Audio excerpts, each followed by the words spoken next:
We also use our underground water. We transfer this water, which is underground water, about 4 miles southeast.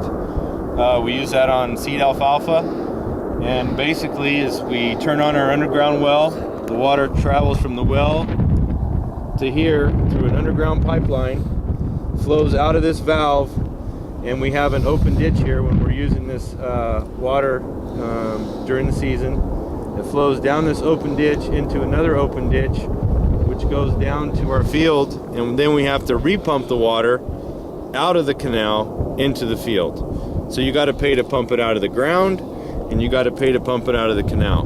With district water, you basically go over to the meter, you open a valve, and you have your water.